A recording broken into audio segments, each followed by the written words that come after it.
Hello everyone, কেমন আছেন সবাই? আশা করি সবাই ভালো আছেন। আমরাও আলহামদুলিল্লাহ ভালো আছি।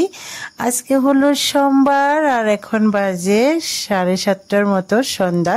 তো আমরা একটু বাজারে যাচ্ছি, আমি আমার বাবাটাকে নিয়ে যাচ্ছি আর সাথে আমার যাওয়া যাচ্ছে। তো হালকা পাতলা একটু শপিং করার জন্য বাজারে যাচ্ছি, কাছের বাজার যেটা সেটার মধ্যেই যাচ্ছি। তো এই তো আমার বাবাটাকে হাত ধরে ধরে তারপরে আমার যাও নিয়ে যাচ্ছে আর আমিও যাচ্ছি পেছন পেছনে। আর আমার হাজবেন্ড আগে থেকেই বাজারে আছে। তো হয়তোবা কেনাকাটা করার সময় তখন আর কোনো কিছু দেখানো হবে না। আর এই তো এখন আমি চলে এসেছি বাড়িতে। এখন কিন্তু রাত 9টার মতো বাজে। তো এখানে কিছু একটু কেনাকাটা করলাম। আর কি কি কিনলাম ওটাই দেখাই। মেয়ের জন্য একটা ফ্রক কিনেছি, তারপরে আমার জন্য একটা নাইটি কিনলাম। তো এমনিতেও ঈদের মধ্যে তো কাপড় চোপড় কিনাই হয়েছে। তো তারপরেও এখন একটু হালকা পাতলা কাপড় চোপড় কিনছি, যেহেতু সামনেই সামার ভ্যাকেশন পড়ে যাবে, তখন হয়তোবা বাড়িতে যাব, তো ওই জন্য। আর এই তো এটা হলো পরের দিন, হলো মঙ্গলবার। আর মঙ্গলবারের দুপুরের জন্য রান্নাবান্না করার জন্য এখানে আমি কিছু মাছ কেটে নিয়েছি। আর মাছগুলা এই পেঁয়াজ কাঁচামরিচ দিয়ে সুন্দর করে ভাজা ভাজা করব, পেঁয়াজি বলতে পারেন। তো এভাবে ভাজি করলে, যে কোনো বড় মাছ এভাবে ভাজি করলে ভালো লাগে। তো আজকে আমি পাঙ্গাস মাছ দিয়ে করছি। আর এই তো এখানে একটা কড়াই বসিয়ে দিয়েছে, পাশের চুলার মধ্যে দিয়েছি ভাত। আর রান্না করতে একটু লেট হয়ে গিয়েছে, কারণ দুপুরবেলায় 12টার 12:30টার মধ্যে আমার বাবাটাকে ঘুমাতে নিয়ে গেলাম। তো তখন বাবাটাই ঘুমিয়ে গিয়েছে, সাথে সাথে আমিও ঘুমিয়ে পড়েছিলাম। তো 1:30 বাজায় উঠলাম, উঠার পরে ঝটপট করে রান্নাবান্না করছি। তো রান্নাবান্না করার জন্য এখানে আমি পাঙ্গাস মাছ এগুলো আমি সকালবেলায় সব কাটাকুটি করেই তারপরে ঘুমিয়েছিলাম, ঘুমানোর আগে। তো এখানে পাঙ্গাস মাছগুলা টুকরো টুকরো করে নিয়েছি। তো এগুলো এখন তেলের মধ্যে আগে ভেজে নেব।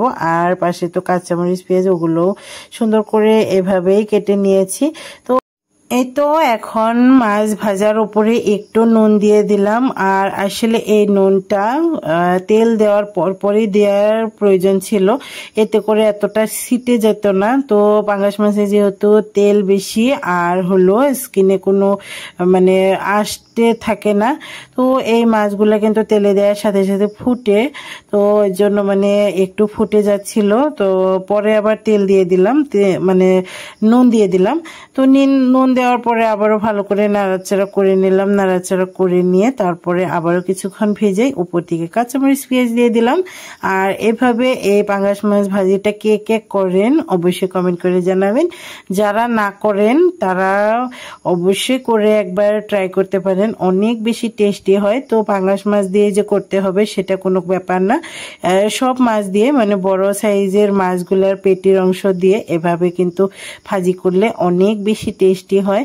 তো আগে পরে আমি বড় মাছ রুই কাতলা এগুলো দিয়েই করেছি, কিন্তু পাঙ্গাস মাছ দিয়ে আমি ফার্স্ট টাইমে করছি।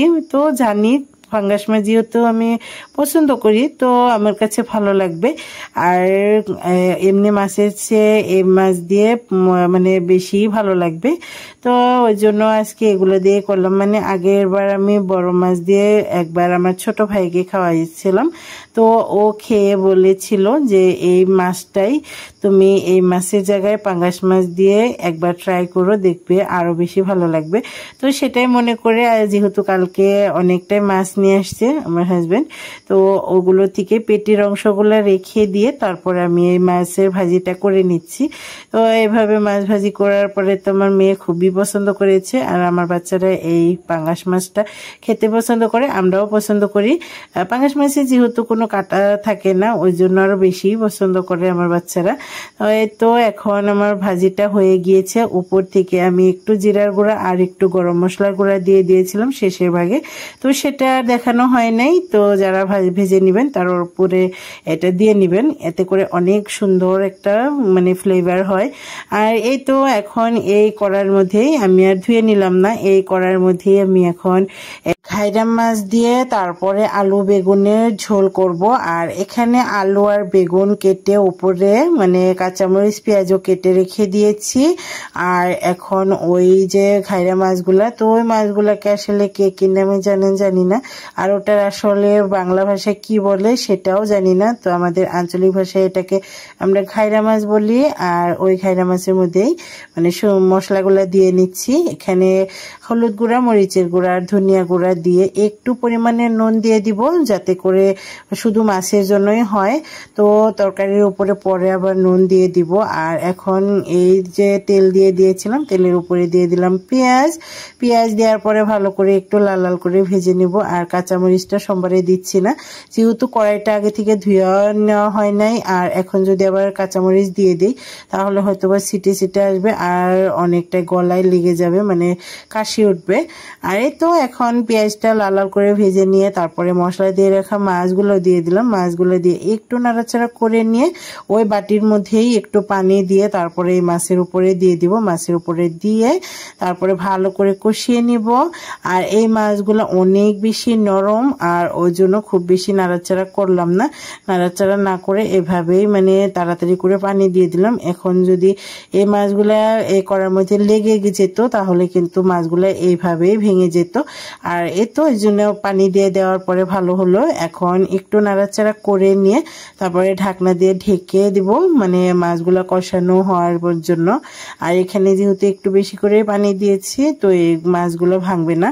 আর এই তো এখন মানে মাছগুলা কষানো হয়ে গিয়েছে, এখন এখান থেকে মাছগুলা তুলে নিব।